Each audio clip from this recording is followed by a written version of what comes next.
한의사들은 왜 흑삼을 처방하지 않을까?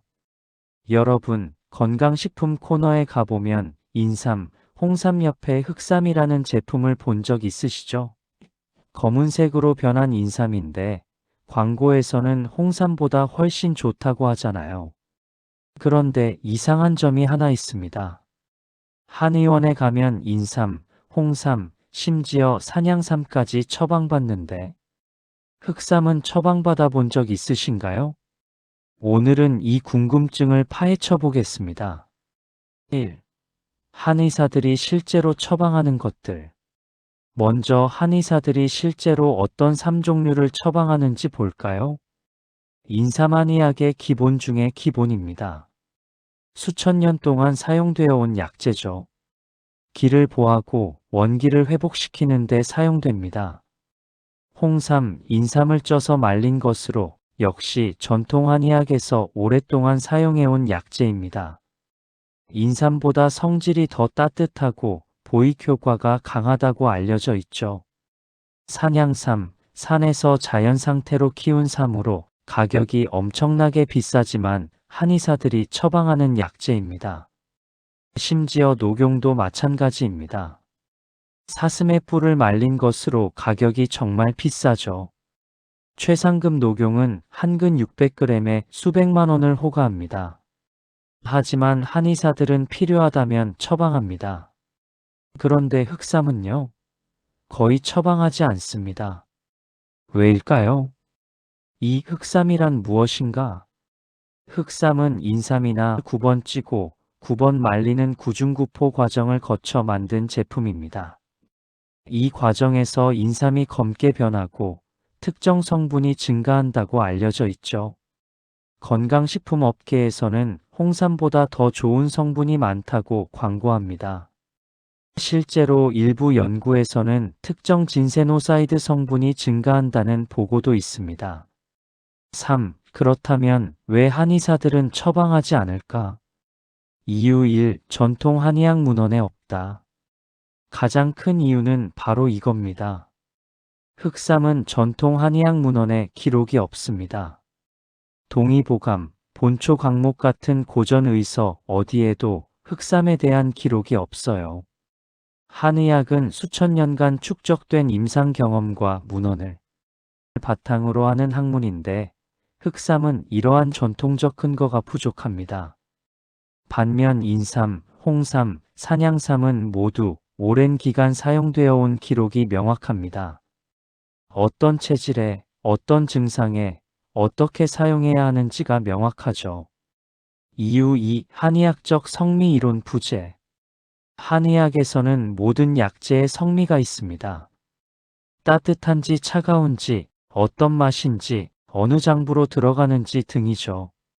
인삼은 성질이 약간 따뜻하고 맛이 달고 폐와 비장으로 들어간다라고 명확히 정의되어 있습니다. 그런데 흑삼은요? 구중구포 과정을 거치면서 성질이 어떻게 변했는지에 대한 전통적 이론이 없습니다. 단순히 좋은 성분이 늘어났다는 것만으로는 한의학적 처방 근거가 되지 않습니다. 이유 3. 임상 경험 부족. 한의사들은 수련 과정에서 그리고 임상에서 인삼과 홍삼을 수없이 처방해 봤습니다. 어떤 환자에게 효과가 좋고 어떤 부작용이 있을 수 있는지 직접 경험으로 알고 있죠. 흑삼은 그런 임상 경험이 축적되지 않았습니다. 최근에 개발된 가공식품에 가깝기 때문이죠. 이유 4. 흑삼은 표준 한약재가 아닙니다. 한의사들이 처방에 사용하는 한약재는 식약처의 대한민국 약전이나 규격집에 등록된 의약품이어야 합니다. 홍삼은 국가가 인증한 의약품용. 한약재 규격이 명확히 있어 한의원에서 안심하고 처방합니다. 흑삼은 최근 2023년에서야 정부가 인삼산업법을 통해 성분 기준을 마련했지만 여전히 건강기능식품이나 일반 식품으로 분류되는 경우가 많습니다. 즉 약이라기보다는 매우 좋은 건강식품의 성격이 강합니다. 4. 그럼 가격 때문은 아니라는 건가요? 많은 분들이 이렇게 생각하실 수 있습니다. 흑삼이 비싸서 처방 안 하는 거 아냐? 전혀 아닙니다. 실제로 흑삼 가격을 보면 제품에 따라 다르지만 대략 홍삼과 비슷하거나 조금 더 비싼 수준입니다. 100g당 3만원에서 10만원 정도 하죠. 그런데 한의사들이 처방하는 녹용을 보세요. 최상급 녹용은 37.5g 한 돈에 수십만 원을 호가합니다. 한 첩 분량에만 수만 원씩 들어가는 경우도 있습니다. 산양삼도 마찬가지입니다. 15년근 이상 되면 한 뿌리에 수백만 원을 넘어가기도 합니다. 그럼에도 한의사들은 환자에게 필요하다고 판단되면 이런 고가의 약재를 처방합니다. 왜냐하면 그 효능과 사용법이 명확하고 오랜 임상 경험이 있기 때문이죠. 가격이 문제가 아니라는 겁니다. 전통 의학적 근거와 임상 경험이 문제인 거죠. 오, 그렇다면 흑삼은 효과가 없다는 건가요? 이것도 오해입니다. 흑삼이 효과가 없다는 게 아닙니다. 현대 과학 연구에서 흑삼의 특정 성분이 증가하고 일부 건강 효과가 있다는 보고가 있습니다. 하지만 그것과 한의학적 처방 약재로서의 지위는 다른 문제입니다. 한의학은 단순히 성분 분석만으로 약재를 선택하지 않습니다.